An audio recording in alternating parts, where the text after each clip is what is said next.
What's up, guys? This is Justin with IGN. I'm here with Steve Butts. Hi, Justin. Big strategy gamer. Yeah. Longtime PC gamer. And we're taking a look at XCOM. But there's a twist here, Steve. What? We are playing XCOM on an iPad. Oh my gosh, you didn't prepare me for this twist. That's not true at all. You literally have written down bullet point notes in front of you, in fact. No, this is very exciting. This is a big deal because, they've been talking about XCOM coming to the iPad for a while, and they've been saying, look, it's the same game, it's a complete port, but the proof is sort of in the pudding. Look, can they pull it off? Does it really deliver? We are going to have a full review on IGN soon, done by Mr. Butts, who did the original PC and console review. Hey, that's me. But for now, we just kind of wanted to take a look at, the game in action, since it is, coming out very, very soon. You never miss. Yeah, you get those 68% chances to hit. It's just such a good feeling. Steve, so you reviewed the game on consoles and PC. You liked it a lot, an awful lot. Yeah. Why don't you talk a little bit about, what makes XCOM special? Not specifically the iPad port, but just briefly, if someone's new to this franchise, why it's a big deal. Yeah, so XCOM was sort of born out of this late 80s, early 90s alien paranoia, and it positions all that within the scope of a tactical game, which you see Justin playing here, where you have soldiers, and in a turn-based format, they negotiate the battlefield, they hide behind cover, they seek out and hunt down these aliens, and the powers that they have can be very inventive. At first, you've just got pistols and rifles, but as you uncover alien tech, you get cool new laser weapons and cool new vehicles and cool new psionic abilities, even, which give your troopers even more options on the battlefield. The second half of XCOM is a management-style game where you're actually the leader of the whole organization that's tasked with fighting back the alien invasion. And there you're going to have to grapple with limited resources. You never have enough time. You never have enough money. You never have enough space to do the things you want to do. So you have to make hard decisions about how you approach this game, what sort of strategy you want to use to defeat the aliens. So it's miraculously open-ended. Yeah. XCOM, this is a re-envisioning of, the sort of classic XCOM. Right. Some fans were not wild about sort of, the dumbing down or whatever you want to call it. Did you feel that way? Or, I don't want to speak for you, but, you sort of saw it as maybe just sort of a smart evolution of, it's modern day. You got to treat games like they're modern. Sure. It's definitely made some concessions to reaching a larger market, particularly on the consoles. I felt one of the cool things about XCOM originally was that you could really screw things up. That was a really, really important part of the original game. And I felt that way about the console game, but I feel like they missed the boat a little bit in terms of the trial and error nature of it. It was a little harder sometimes to recover from the errors you made. And you're asked to make a lot of decisions about your priorities before you really have enough information to make the right call. So sure, it's best to sort of think of your first game as a wash. Like, I'm just going to play this game just to figure out how things work, and I know I'm not going to do well. Yeah, this is going to go poorly. Yeah, but by your second or third game, you kind of got a handle on it. You know what your research priorities are. You know what's smart to spend money on and what's a waste of money, and can kind of learn to play the game a little better your third or fourth time through. Yeah, I completely agree.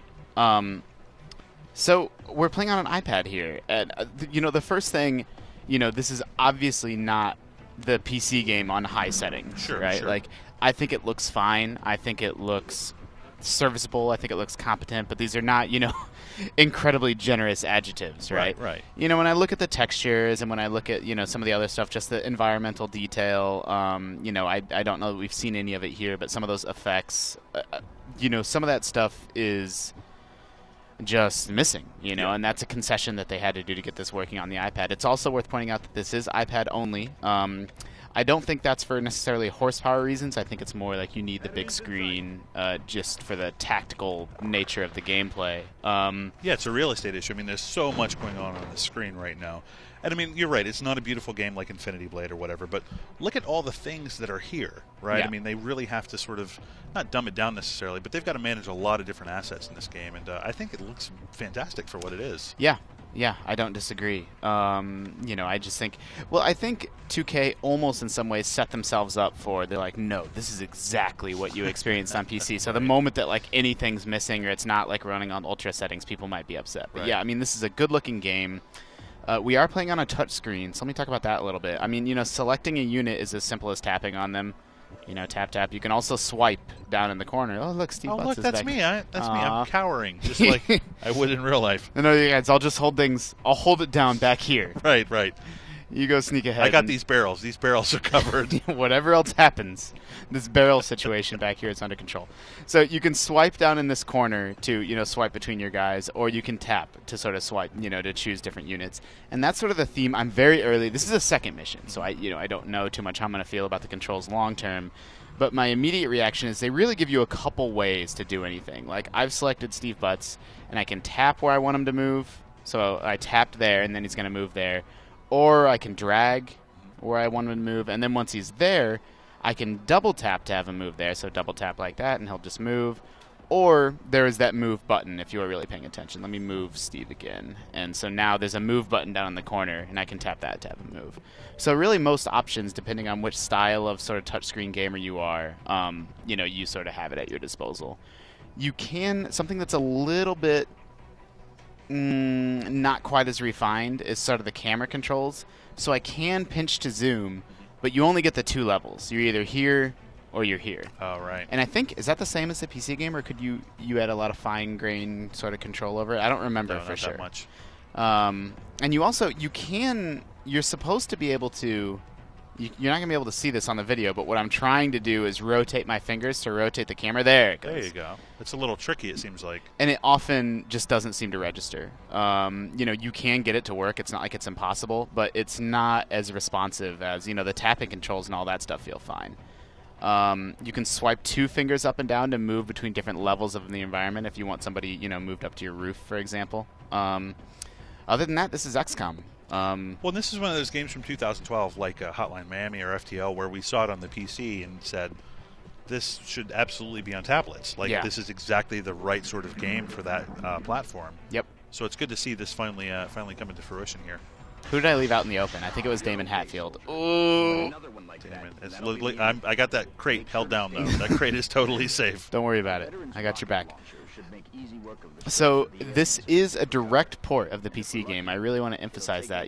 This isn't, they didn't take out the, character progression. They didn't take out, any sort of your tactical options. It's still all about slowly creeping forward and moving your guys into Overwatch. And I think that's sort of what the tutorial is taking us through right now. And what we're not seeing here is the base management stuff, but that's all the same as it was on the consoles. Yep, and PC exactly. As well. What it doesn't have is it doesn't have Slingshot. It's sort of whatever came with the base game. Slingshot, I think there was one other little, free DLC pack or something like that, and it doesn't include any of that. And to make this fit on tablets, space-wise, it's already huge. It's already actually over 2 gigabytes when it's installed. Oh my gosh, that's gigantic on a tablet. It is. So to get this game to fit on tablets, they had to make a couple of concessions. The first is, the textures are obviously a little bit lower quality.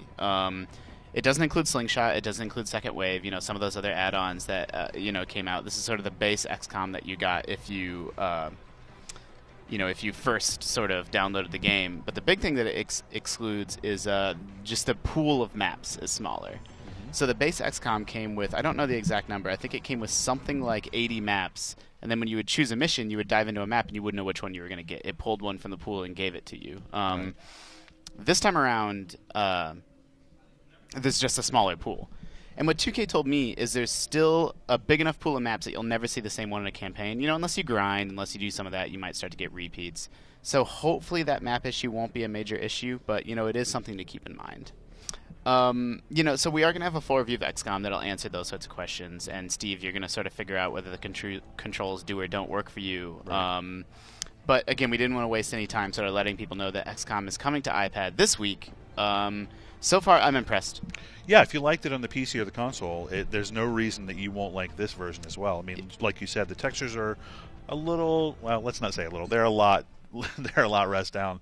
But yeah, I mean, all the gameplay is here. It's fantastic. Touch controls seem fine with the exception of sort of swiping, rotating the camera 90 degrees. Otherwise, I'm very impressed with this. So we don't have a final price yet. What we're hearing from, a few different people is $20, but you don't really know what it's going to be until, the moment it goes live on the App Store.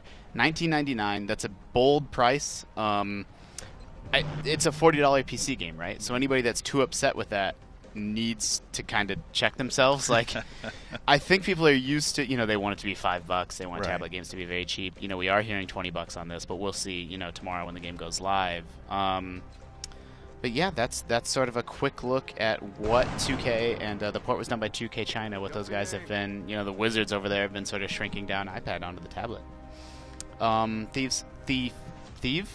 Steve. Right. We're getting there.